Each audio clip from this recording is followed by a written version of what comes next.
background. I'm right. Do that as well. So then you just end up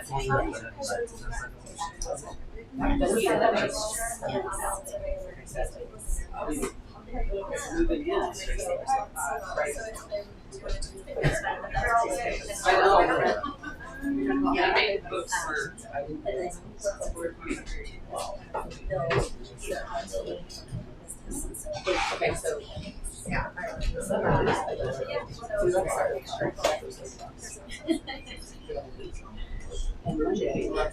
We're pretty biased.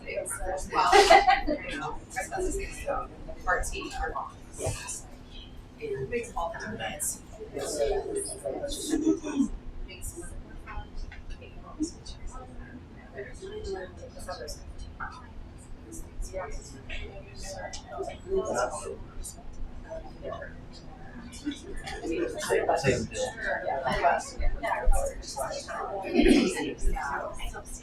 Same deal. Okay, we're not ready to get started. We have 1 minute. Good morning, everybody.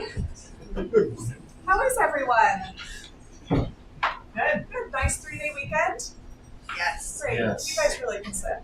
Yes. Please do. I'm first. You're right. You're Hope you guys had a really wonderful weekend. We're glad that you're here at the sales meeting. Welcome everybody who is streaming in and watching after the fact. We're glad that you're here too.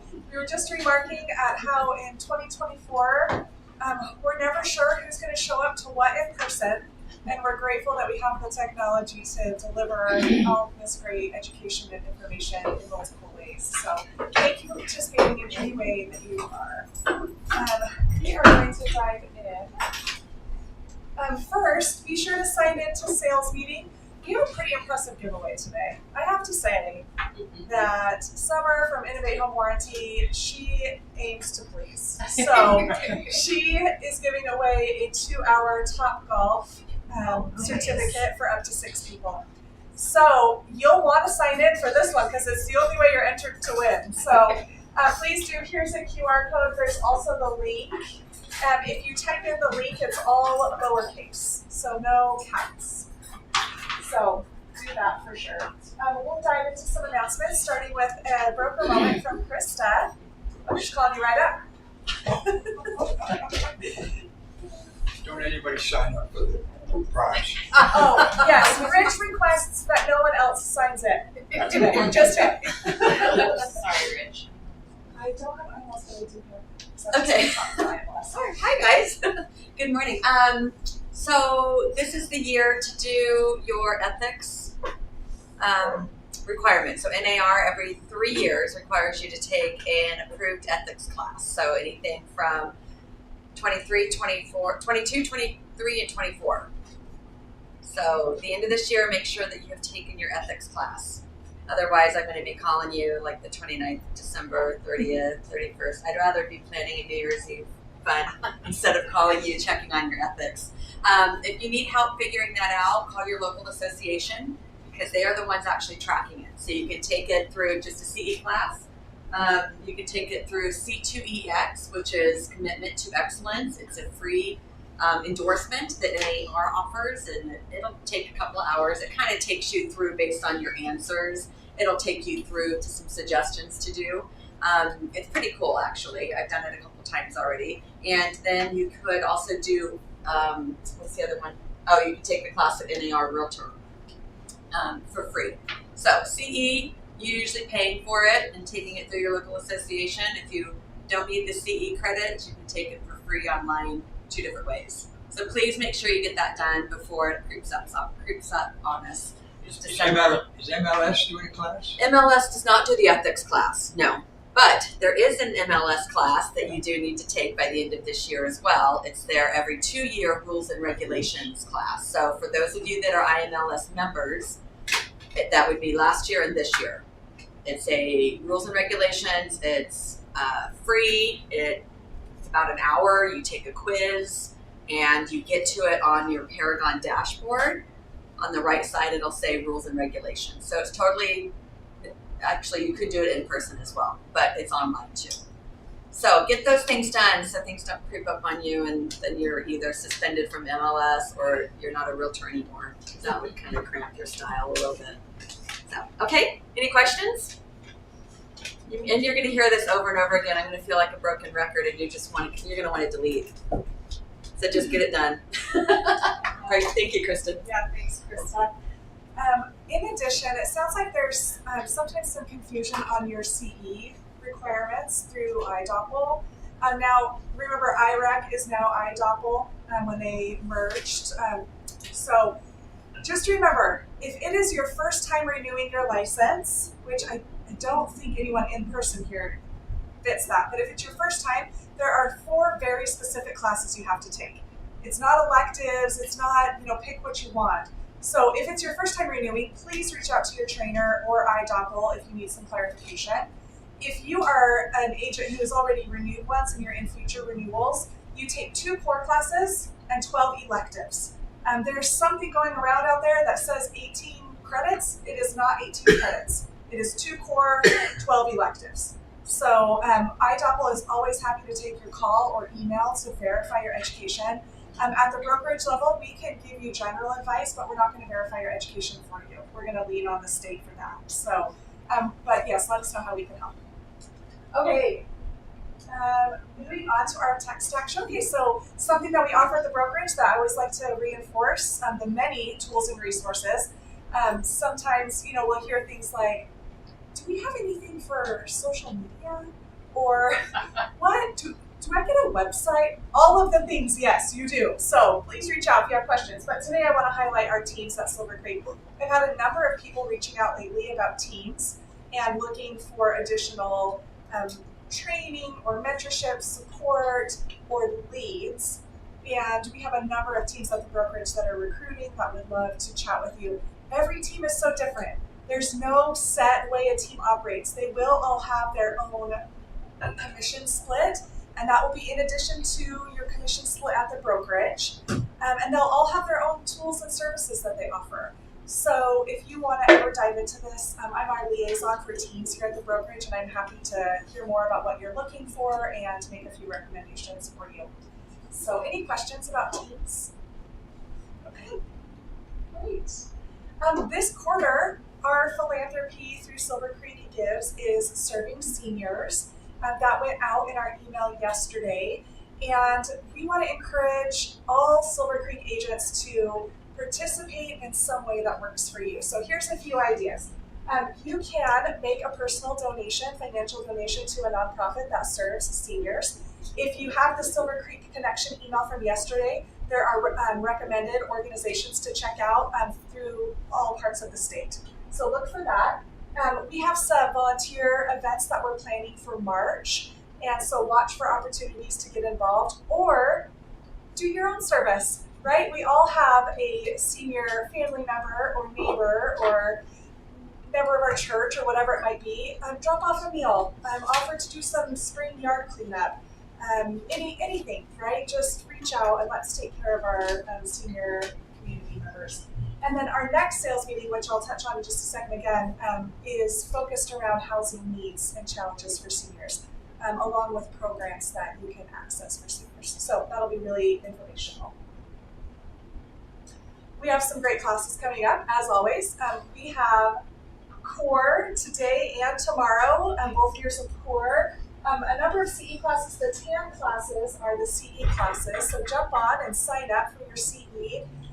You do get emails from me all month, the month that you renew your license. And as soon as you renew, you don't get emails from me anymore, which is pretty cool.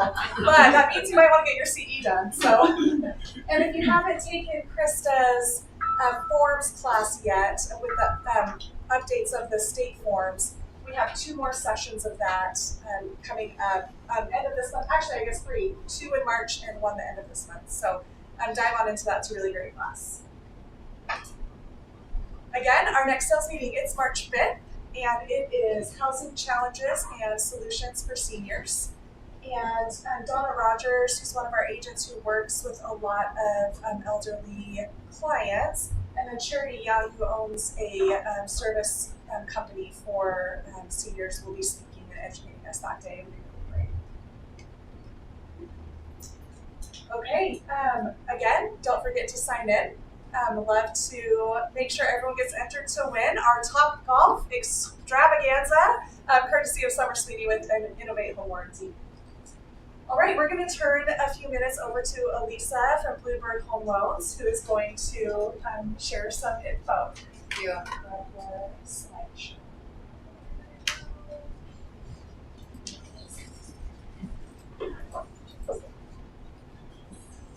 Perfect. Scroll for you. Awesome. All right. Good morning, everybody. Just wanted to say hi and give you guys a couple updates. Market update. Rates have been, well, we all know rates are extremely volatile, but they have been going up the last couple weeks. The last meeting we kind of did like a year over year, and so this slide here I just put together the last 4 weeks. So as you can see, in January rates were going down a little bit. In February we're going up a little bit and up.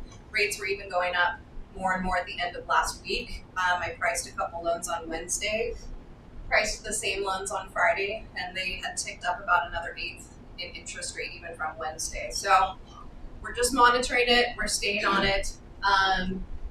When it's time to lock, it's time to lock. So, and we have a lot of refinance opportunities. I'm sure you guys have heard we're offering a refinance certificate where we're waiving fees. We're trying to make it easy for clients. Take the stress away about what's happening right now. We'll take care of them later. So that is your interest rate update for this week. The one thing I did want to touch on is, I don't know if you guys have heard of this, but just to kind of give you an idea, something that we are really focused on in the lending side is this opt-out pre-screen. Has anybody heard about this? Or have you guys been talking to clients about it? That's okay. But it's a huge hot button for us right now. So when we pull a credit report, the bureaus, TransUnion, Equifax, Experian, they sell that information. They sell the information that we pulled a mortgage credit report to hundreds and hundreds of lenders. So there's nothing that we can do. It's legal. We can't control it. But what happens is clients then start getting spammed. They get hundreds, some people get hundreds of spam phone calls, emails, text. So it's kind of a problem. And what we're doing right now to prevent that is we're coaching clients on this optoutprescreen.com. So it's super easy. You go to optoutprescreen.com. At the very bottom of the page, it says click here to opt out. It's the easiest and fastest way to get your name right off that list. So it takes about, sometimes they say 3 to 5, 6 business days to go into effect. So we do a consult with every single borrower to do this, but we are trying to get ahead of the process to get this done even before we pull credit. So we were coaching clients when we pulled their credit. Hey, this is going to happen. Go to this website, opt out so you stop getting the spam calls. We're trying to reach them even earlier in the process before we pull credit, opt out. There's a lot of legal stuff happening trying to get this fixed, trying to get it to be illegal for the bureaus to sell their information and for them to get so much spam. In the meantime, this is what we are doing to try to take control of that. So, not sure if you've heard about that, but optoutprescreen.com, huge tool. By the way, it's good for 5 years. So it's not just good for a few weeks or for the transaction. Once they do this, it takes their name off the eligible call list for 5 years.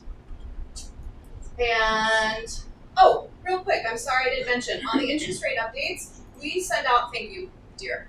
We send market updates out every Friday. So we send rate updates, and then we also send out unique financing scenarios. So we send out a new loan scenario every Friday. If you're not getting those in your email, let me know. I can make sure you're on the list. But this comes out to anybody that wants it every Friday. And this is how to find us. And I have these slides in the back here by the bagels, so feel free to grab one. And that's my update for today. Any questions? Okay. Thank you, guys. Thank you. Yep, appreciate it.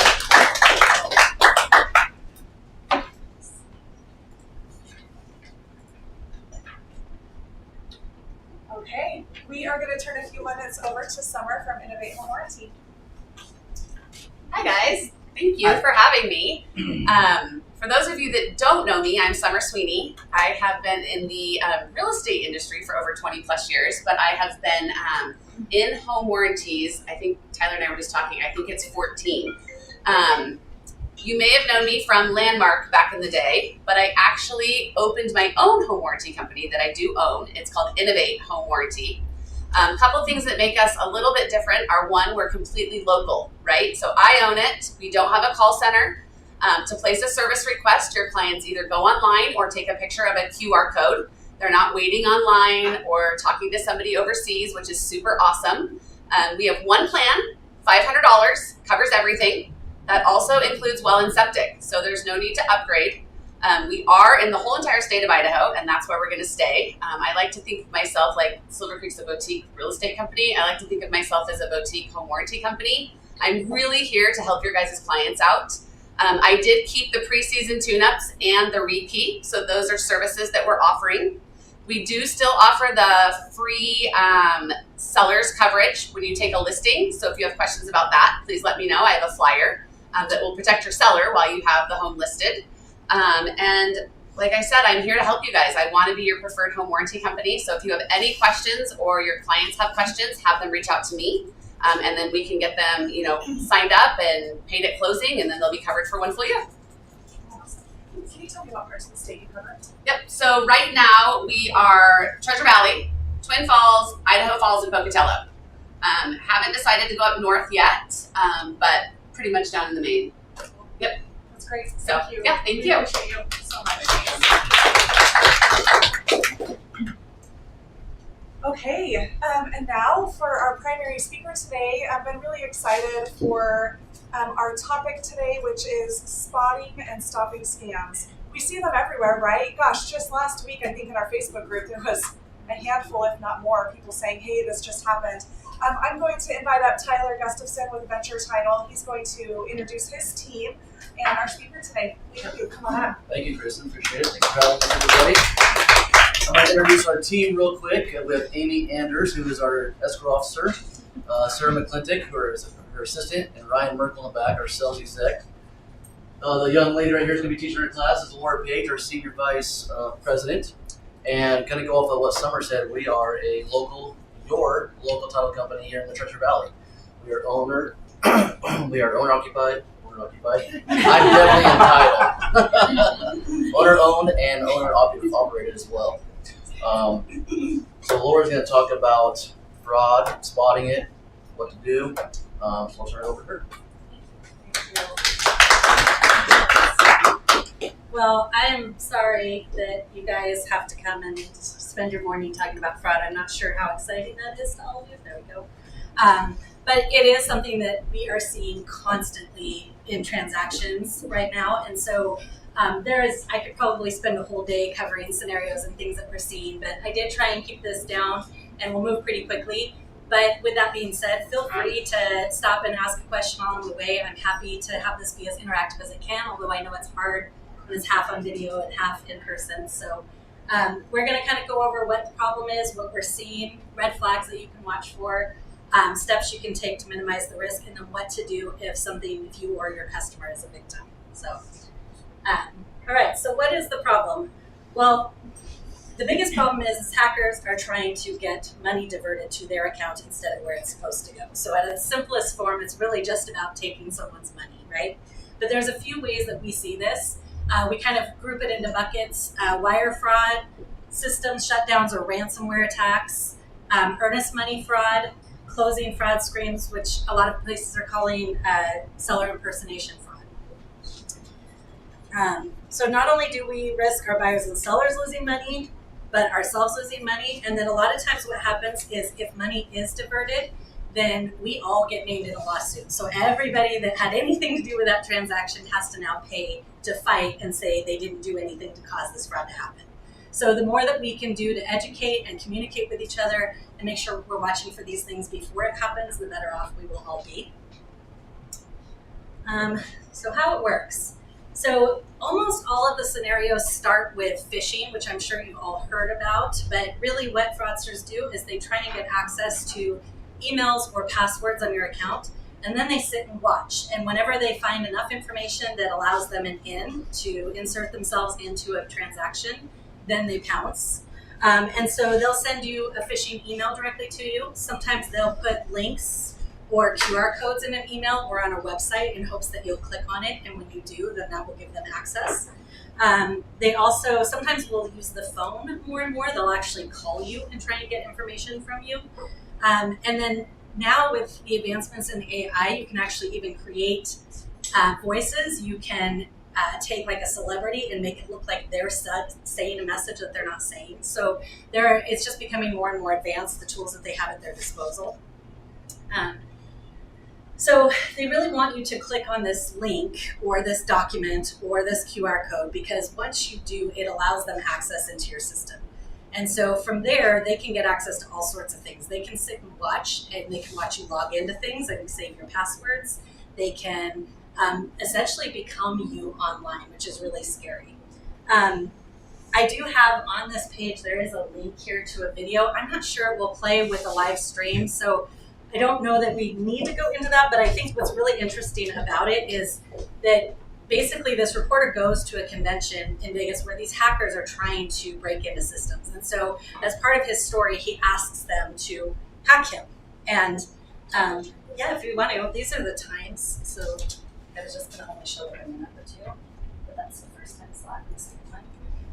So if it'll work, it is really interesting because I think we hear about phishing, but we don't really understand what they do once you click on that.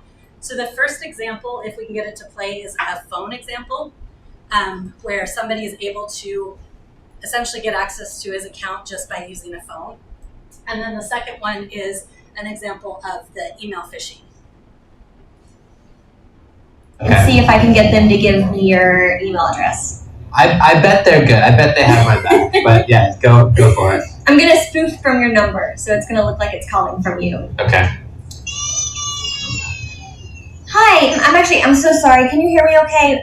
My baby, I'm sorry. my husband's like, we're about to apply for a loan and we just had a baby and he's like, get this done by today. So I'm so sorry. I can't call you back. I'm trying to log into our account for uses information and I can't remember what email address we used to log the account. The baby's crying and can you help me? Awesome. In just 30 seconds, @gmail.com. Jessica gets my personal email address. Now, if I needed to add our older daughter on our account so she could call in and make changes, how would I need to go about doing that? You would have to send me a secure PIN through a text message? Yeah, well, the thing is, I don't think I'll be able to receive a text message if I'm on the phone. Oh, I'm not on there either? So I thought when we got married, he added me to the account. Okay, my Jessica uses my girlfriend's name and a fake social security number 5127. to set up her own personal access to my account. Wait, I'm sorry, so there's no password on my account right now? Can I set that up? She even gets the support person to change my Thank password. you so much for your help today. So she just basically blocked me out of my own account. I'll get her fed after this. All right, thank you. Holy shit. So they just gave you access to my entire cell phone account. You're gonna have to go on and change your password now because it's Jess, my name. And all it So yeah, so in about a minute and a half, she completely moved his cell phone account to her and locked him out of it, right? So that's in real time how it works. And then the second example, he actually had challenged them to hack him using like phishing emails or website or something like that. So we'll just show a quick minute. quite or two a number of things that I found. So what were the first things you did? How did you start hacking me? I quickly found your Squarespace blog and had an idea. Basically what I did was created a bogus Squarespace site and sent an email to you, a fish asking you to go to this website, run this certificate install. And I did it because I'm an idiot. So once you ran that, it gave me access to a computer and I created several fake pop-ups that looked like system pop-ups that would ask you for your credentials. You didn't even have to have my passwords. So you gave them to me. I gave them to you. Yeah. So I stole your 1Password keychain. And 1Password is where I store all my other passwords. So effectively And by... your social security number and your Amex stuff and all your stock trading and bank information. I can send email to everyone in this room as you. I am you right now if I wanted to be. If my evilness is working correctly, it should actually be taking pictures of your desktop and pictures through your webcam every 2 minutes. And I have been watching you for about 2 days now. In coffee shops, at your mom's house, on a plane, Is you editing stuff, or is you like? Oh my god! So this is literally Every 2 minutes. through my webcam. Yeah, through this guy. How badly could you have messed up my life? I could have made you homeless. I could have made you homeless and penniless. How? How would you make me homeless? Like, I have control of your digital life in its entirety. I have all your credentials. I have all your access to all your financial information, all your work information, all your personal information. I can pay people with your bank account or your Amex account. I am you. I can fully impersonate. The only thing I couldn't doctor would be like your fingerprints. This is like as bad as it gets. It's ridiculous. Yeah, it's bad. So Before he swears again, we'll stop it. So this video by technology standards is actually pretty old. There are so many more tools at their disposal now. But I think for most of us, when we hear phishing, we don't really understand how much they can do just from us clicking on an attachment or something. And so I just think it's such a good image of, oh my gosh, this is how fast it all happens. So, all right.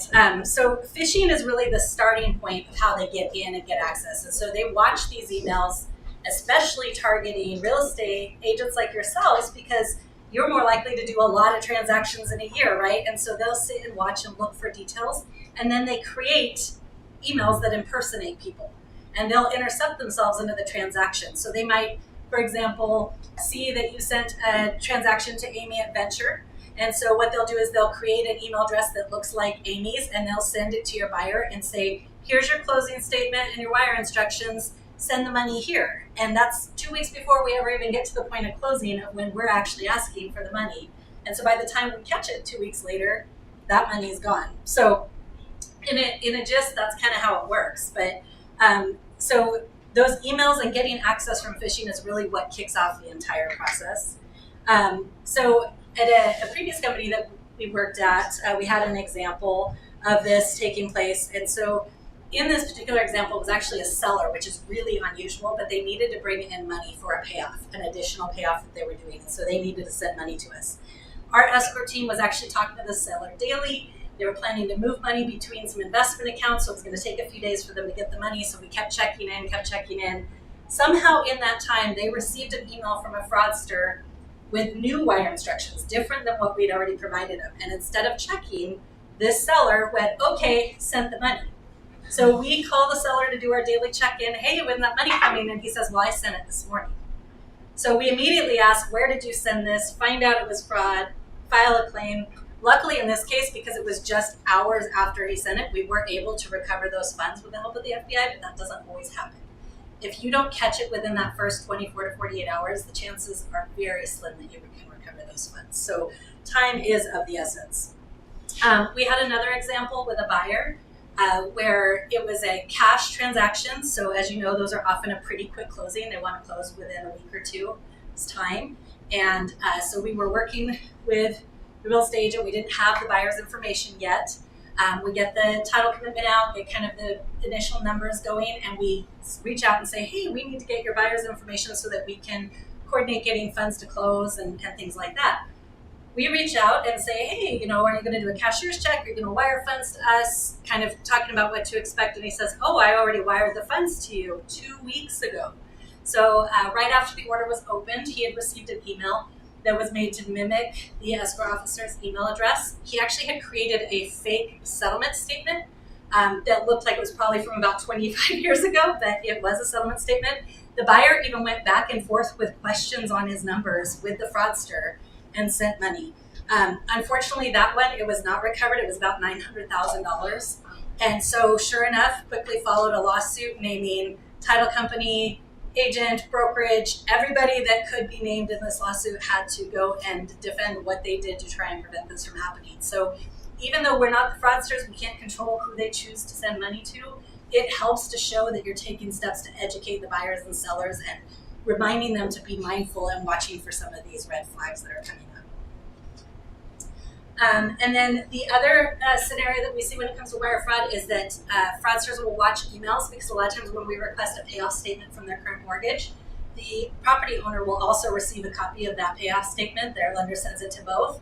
The fraudster will see that, and they will then create a fake email and send a new updated payoff that really the only thing that's changed is the wire instructions have been diverted to their account.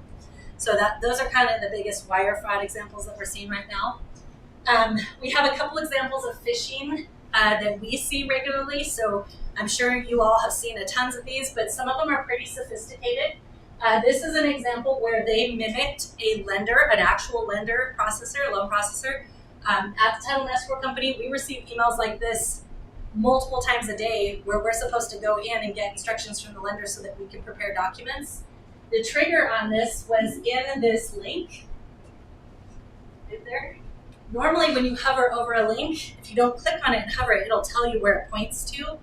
That should, in theory, say Prime Lending or their doc system, not some weird concoction of numbers. So if we had clicked on that link, that was a phishing link in this particular email. These are two more examples. So they aren't related to a transaction, but they are made to look like they're coming from our own HR or our own company. The first one is a QR code that says it's from HR that I need to click on. But if I look up at the top at the address, it's from somebody at a company that has nothing to do with us. The second one is, it looks like somebody completed a DocuSign and they're just sending me the final version. Again, if I click on that document, that is a phishing scam. So in both of these cases, the reason these work so well is because most of us, just like wanting to be on video or wanting to be mobile, we're all working off a mobile device, right? And on a mobile device, it's really hard to spot the email. It just shows you the name of the person that sends it. I can make that name show whatever I want. I can have my email be Laura Page at Venture Title, but I can have it sent to you and say it's Krista. Or I can have it sent to you. And so if I hover over it, I'll see the actual email address. But if you're just viewing it on a phone, it's really hard to tell. So definitely, if you see one that you're suspicious, try logging in on a computer and see if you can see the full thing. It is really helpful to kind of catch these things. This was an example of an actual payoff that got modified. So everything else in the payoff was the same. They added like two days of interest to change the date. But you can see in the wire payoff instructions, there is completely different information there as to where we're sending those. So what you'll find is there's several services out there that you can actually verify payoffs, wire instructions with. Alternatively, a lot of companies will manually call and verify those instructions prior to sending them so that we don't send out a payoff to the wrong company. So ransomware attacks and system shutdowns, these have been really, really common in the last few months. And right here in the Treasure Valley even. So I know a lot of this, it feels like it's really far from us, but it is here. And so they will basically use phishing to gain access. And then once they gain access, they lock the person out of their own system and require a payment in order to free it up. So just in the past year, several counties in Idaho have been affected by this. Twin Falls, Boise County, Gem County is currently affected. There's certain things you cannot access at Gem County because they are locked out of their own system right now. Several loan servicers have been hit just in the last couple months. Loan Care, Mr. Cooper, Citus AMC. So these are huge servicers that buy loans from local lenders and then service them. That people have been locked out of their own systems. So this is really the kind of the big one right this moment. So other things to look for. So we talked about the stopping these scammers. So in most cases, you're going to see that a lot of these things have what we call language footprints. So these are triggers that should immediately put you on high alert. It doesn't mean it's for sure a fraudster that you're talking to, but they are indicators that we see repeatedly. So some of these are, oftentimes they'll write in all caps or all block letters. Most of them, if they are foreign fraudsters, they were trained, they learned British English, not American English, and so there are slight differences in spelling or in grammar that they use. So for example, favor and favor, you can spell it with the O-U-R or the O-R, one being the British format, one being the American spelling. Authorize is another common one you see, and it's got the Z versus the S, or the S versus the Z. And then kindly. Kindly is probably the #1 word we see in these scam emails. And it's because in a lot of foreign countries where we would normally use please provide this, or please see the attached, they say kindly. And so it's a pretty big indicator. They also like to use friendship words or words that build trust. So a lot of times they'll be really complimentary of you, really accommodating to you. And what they're trying to do is make you think, oh, this sweet, kind person, I want to help them. Or I'll overlook this kind of weird discrepancy because they're just so nice to work with, right? They also will use like risk words or negative words. So examples of this are like concern, prevent, must not, never do this. So they kind of imply like there's something bad that's going to happen if you do whatever it is they're telling you not to. And then they often will use religious type words. And again, in the United States, it's not very common that we incorporate that into business transactions or business correspondence, but in other countries it is more common. And so you'll see a lot of like their sign-offs will be a religious comment at the end of the email. We used to see a ton of grammatical errors and like punctuation and misspelling. That has definitely cleaned up, and I think that has come with a lot of the AI. They can get an email drafted in a much more professional looking way. But also, sometimes you can tell like if they're sending you a document like wire instructions, or if they're sending you something that they want you to review, look for things that don't match. Like the font will be different in this section than this section. Or if the location doesn't match, like where it's coming from doesn't match where they say they're from, things like that. And then rush requests are another big one, which I always laugh when I say, because what isn't a rush in our world? I feel like every time you turn around, it's like the rush just gets a shorter and shorter timeline. But they prey on that. They know that we're rushing around and that we're trying to be everything to everyone. And so they want to create even more of a deadline or a rush to you, because they want you to just make a split decision instead of really evaluating what it is they're asking you to do. All right, so these are some examples of email addresses that they've changed. So these are not the real ones, but the change is the same. So some of them are a little easier to catch than others. In example 1, they've changed the .com is .com. They've changed it to .corn, CORN. So you can tell if you're not really paying attention, that would be very easy to miss. Example 2, so they added the period between the first and last name and the email address. Again, if you weren't looking at them side by side, you wouldn't really question whether it had a period in it or not, because that's a pretty common thing in a lot of business emails. The third one, they changed the letter O to the number 0. So that's another one where side by side it's obvious, but if you're looking at just the fraudster's email separate from the other one, you would never catch that. And then the last one I think is actually the trickiest. Does anybody have a guess of what's different on that example 4? Tyler? L is an I. Yes. So on the top one, those are lowercase l's, where it says we sell. On the bottom one, those are capital I's. Those are incredible. I mean, even side by side, it's very hard to tell. No, that's not fair. They're cheating. Yes, exactly. All right, so what can we do? So using secure email and these portals, I know nobody enjoys them. They are an extra step. They're hard to find things, but they really do create a layer of protection. Using multi-factor authentication. On our phones especially, it's really easy to turn that off because you're thinking, it's my phone, no one's gonna access this. But the reality is, if I'm a fraudster and I'm sitting there watching your account, that's about the only thing to stop me from just having access. If I can just enter your password and there's no other check, I'm in. And if I have to enter your password and then it texts you a code, I have to somehow be trying to watch for that too. And so it does give a layer of protection. Obviously, watching for things that are suspicious. Trust your gut, your spidey sense, whatever you want to call it. But those things really are real, and we should be watching for it and trust it. At least investigate. You know, it's what's the saying? Trust but verify. If it doesn't seem right, it might not be. Avoid public Wi-Fi. This is another one that's tough because, you know, even if you go somewhere and it has a password, but the password is for anybody that's ever used that restaurant or used that hotel, it's probably not a secure network. And someone that knows what they're doing, as soon as you log in and start using that network, they can find a way into your account. Let's see.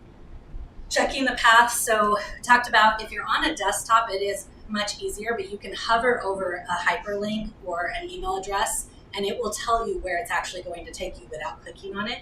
So if that link doesn't make sense, then it's a good sign that it might be a phishing email. Look for rules on your accounts. So if you have an email account, probably most people in this room might even use a Gmail account, you can set up rules to have your email auto forward somewhere, to move to another folder, to auto delete, to do that. So a lot of times if they are watching your email, they will create a rule that's happening so that you don't even see those emails in your inbox. It moves to another folder that you don't even see, or it forwards to them and then deletes it. And so you don't even know that email came in. So just periodically go into your account and check if there are any rules that are set up there. And then while you're there, change your passwords a lot to something different. Don't just add 1, 2, 3 at the end, because they figure that out pretty easily.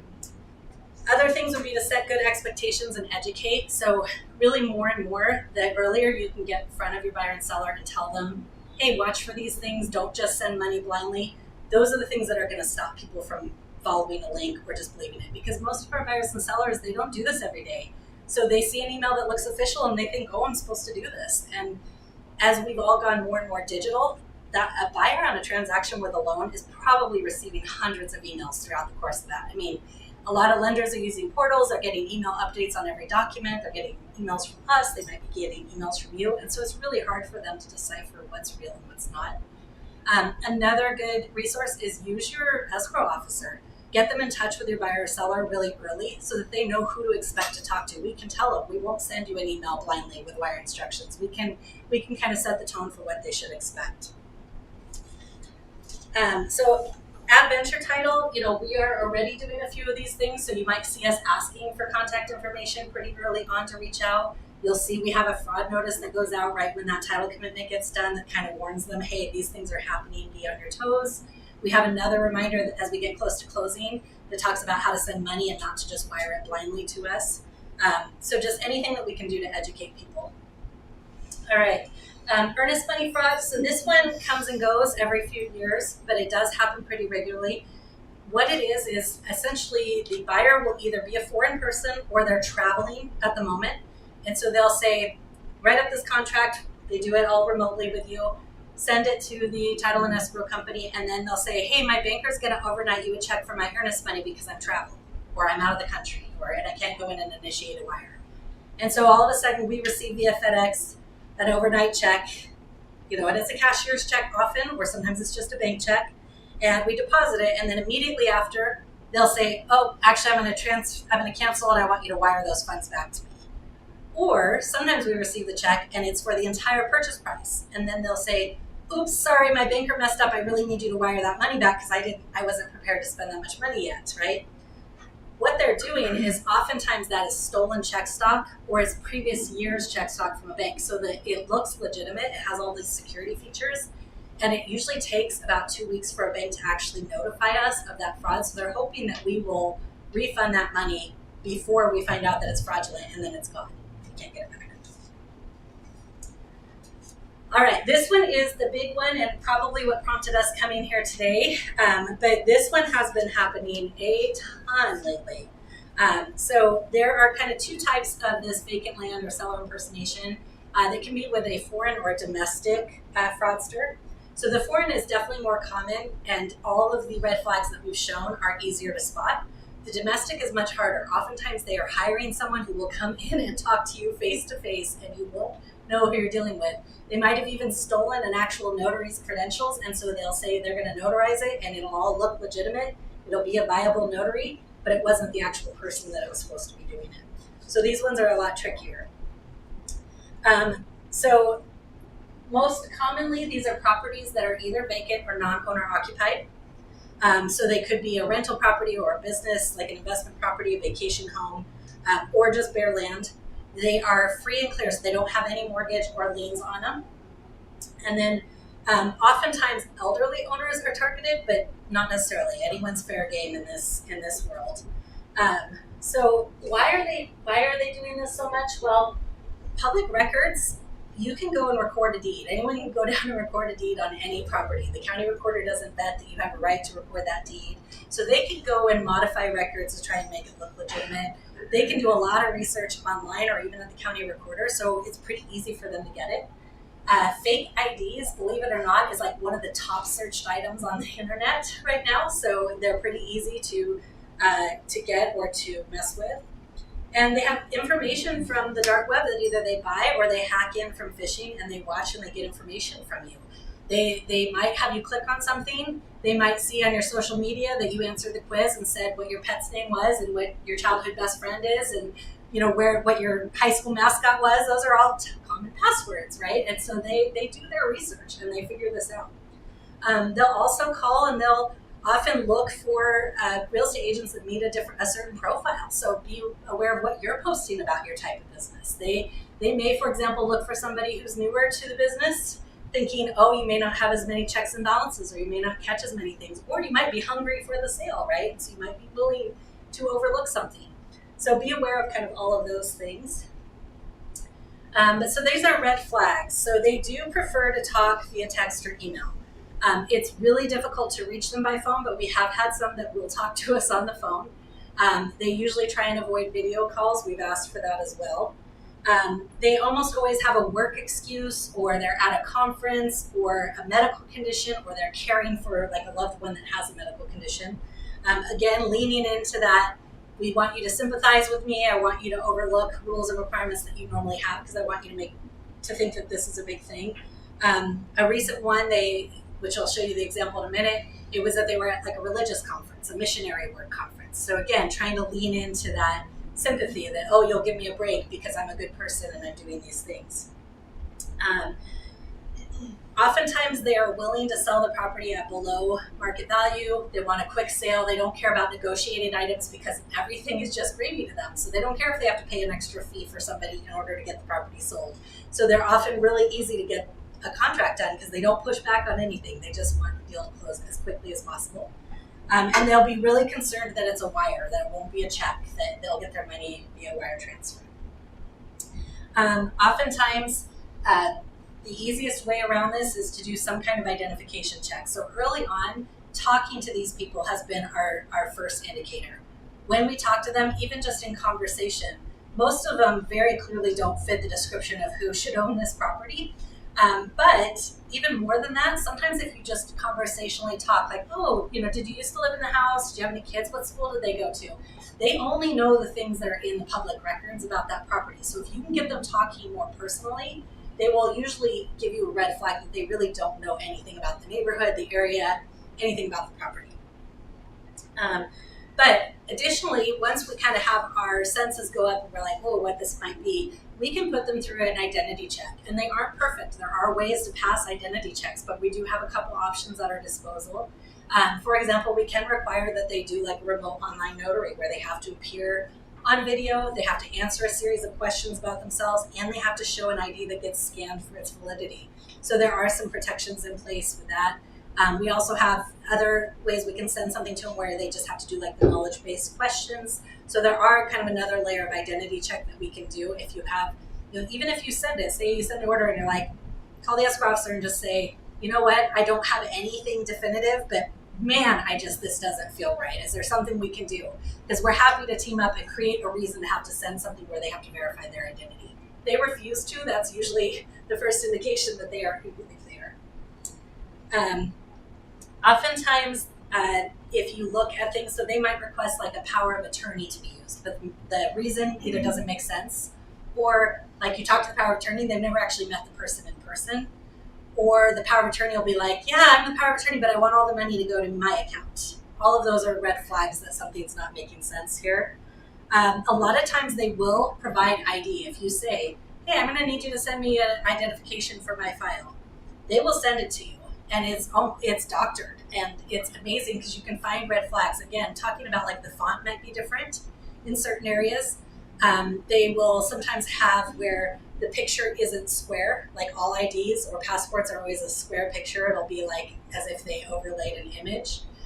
Sometimes the detail of the ID won't match the picture. So like the date of birth will say this person's in their 60s or 70s, and you clearly have like a 20-something in the photo. We've even seen cases, not here locally, but some of the underwriters have shared, where they'll go online and find pictures and they don't know it's a celebrity. So they'll put a celebrity's picture on this like Laura Page's ID, and suddenly you have Julia Roberts or something. So they do get creative. Asking for multiple IDs is another good indicator, because oftentimes what you'll see is they use the same exact picture on both IDs because they only have the one picture of this person that they're using. And so most people don't wear and look the exact same in their driver's license as they do in their passport photo, for example. So if you compare them and they are identical, that's another good red flag. Otherwise, sometimes they'll miss certain things in the ID.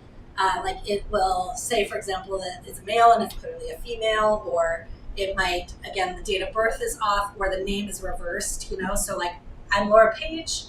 I have 2 first names. They might say it's Paige, Laura, or something like that. They might reverse it because they're confused as to what the name actually is. So those are all kind of red flags that we see pretty regularly. From the title company standpoint, a lot of times we'll go pull old records and see how that person signed on a previous document to see if it matches how they signed. That's tricky because so much of it is e-sign and they just pick a signature, so it's a little harder to do. But their ID copy should have a real signature, and so we try and compare that to see if it matches. And then a lot of times if you send documents to them, they'll say, we want to use our own notary. We don't want you to set someone up.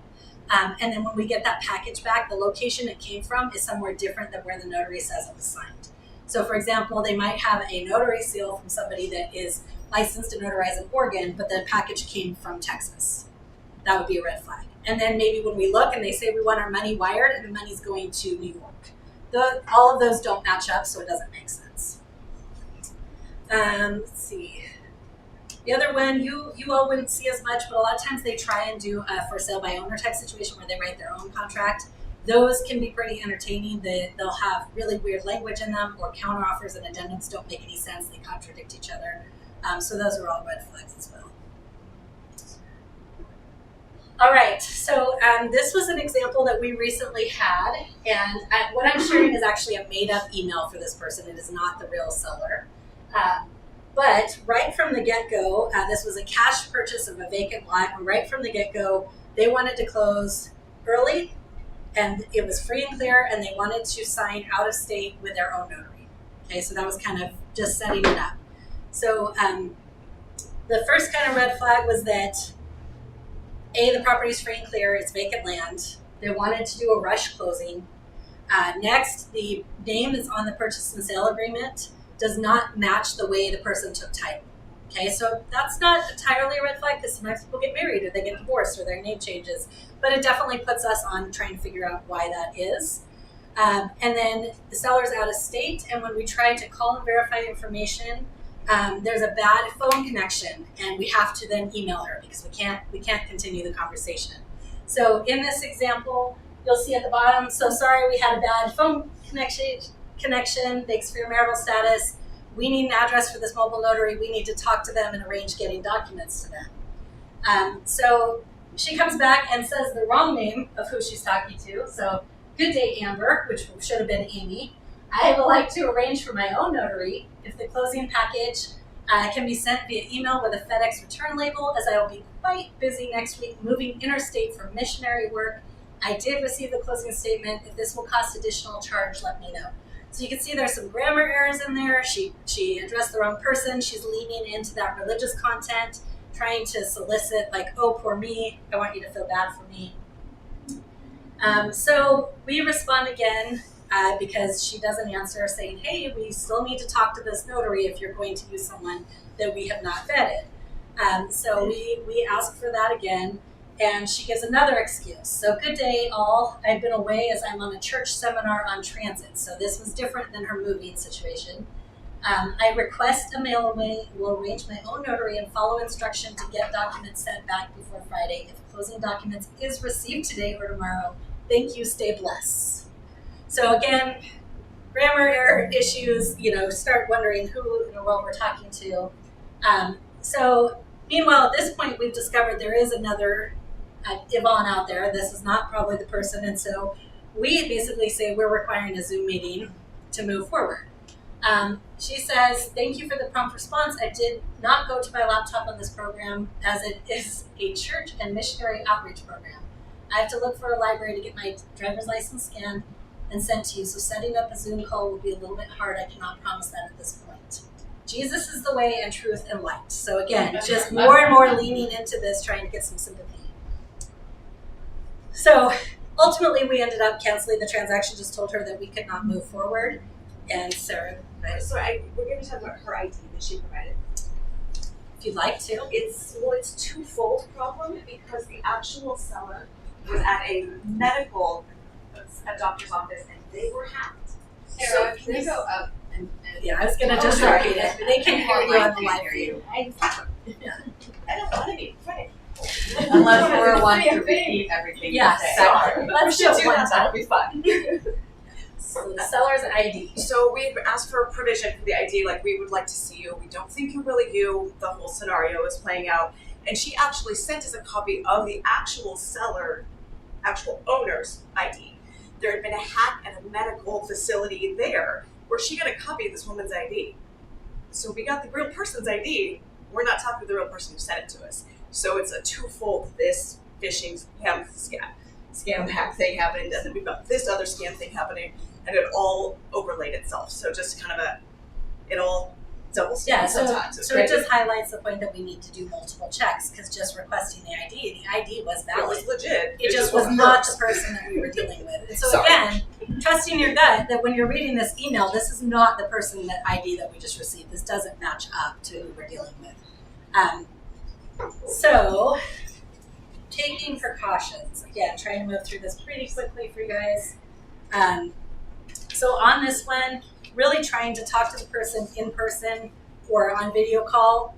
I think all of the ones that we've had here locally, we've known the minute we've had a conversation with this person that something was up, that it just didn't make sense. And again, these have all been foreign ones. If this was a domestic person, that part is harder.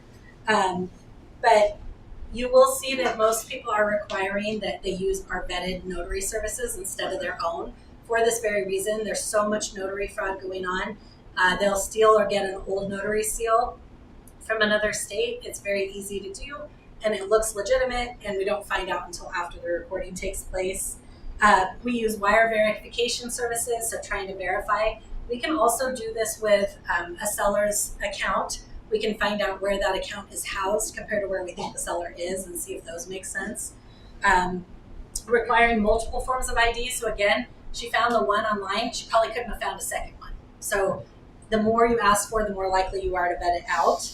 And then speaking to the notary directly. If they are going to use another notary, or if they've already come to you saying, oh, I've already got this person, we can find out who that person is and talk to them directly, which is what we were trying to do in this example, and find out if they really are a legitimate notary. The last thing, it only is in Ada County right now, but I would anticipate more counties will have it, is there is a recording notification service that you can sign up for, and it will email you if anything is recorded against the name that you registered. So unfortunately, the name has to be exact, but you can register up to 10 names for one email address. So I can put my full name with my middle name, with just the middle initial, all of the variations of my name, and it emails every 5 minutes anything that's been reported. It'll email anyone that's registered. So the link is on the bottom of this slide, but you can also just Google Ada County Recording Service, like recording notification, and it's 2 seconds to sign up. And it does tell you. So if you are working with anyone who does own a lot of vacant or investment property, this is a great thing to just reach out and tell them, hey, we're seeing an uptick in this kind of fraud. It's a way to protect yourself, because at least you would catch it immediately if they're trying to set up that they have rights to property. All right, so if a customer of yours or you lose money, the person who loses their money has to file the report. But there is a site that the FBI set up, this www.ic3.gov, and it is a form that it takes you through. You can also contact local authorities, although most of the time they're going to ask you if you filed this report. So do this first, and time is of the essence. The faster you do this, the more likely they are to recover. Unfortunately, the reality is there just is not a huge amount of the law enforcement community that is focused on fraud and cyber crimes. It's just a really small number of people. So you sort of need to be the squeaky wheel that gets in front of them to act quickly. And then if it's a notary-related crime, you can also reach out to the Secretary of State. But that one will be probably less urgent to you than the wire fraud. All right, so finally, I stole this from law enforcement. This is a saying that if any of you know anyone in law enforcement, they say this all the time. It's like a mantra. Security is never convenient. And I think for us, this really rings true because we are such a customer service oriented industry. We don't want to inconvenience people. We don't want to make them log in 4 times. We don't want to do all these things.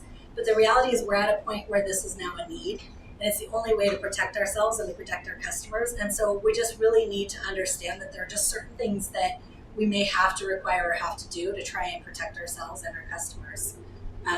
Because it's everywhere we look right now. I mean, our teams are getting hit with phishing emails multiple times a day. And again, we live in a rush environment, right? Everything is deadline oriented. Everyone wants it yesterday.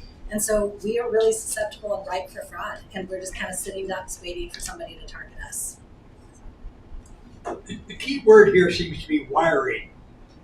Back in the old days, we were told by the title company to bring a check, a Cashier's check? cashier's check with to the closing.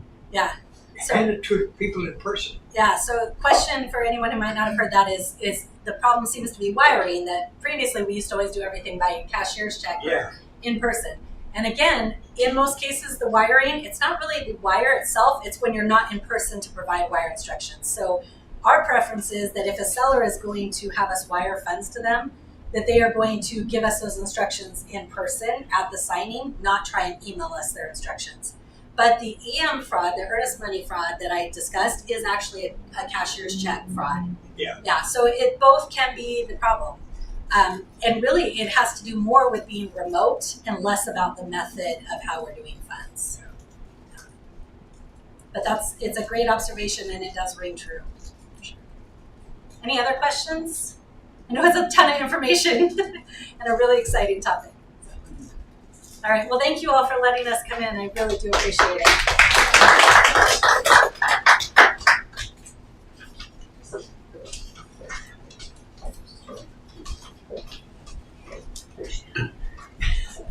Technology.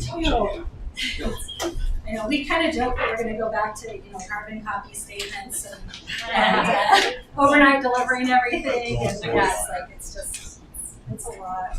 Well, while this maybe wasn't the most upbeat topic, this information is so important, right, for all of us and our clients, and as we're looking out for the industry as a whole. So we thank Venture Title so much. Thank you, Laura, for coming in, Tyler for arranging. Everyone who streamed in, thank you so much, and please reach out if we can support you or dive into this topic more. Have a great day. Thank you.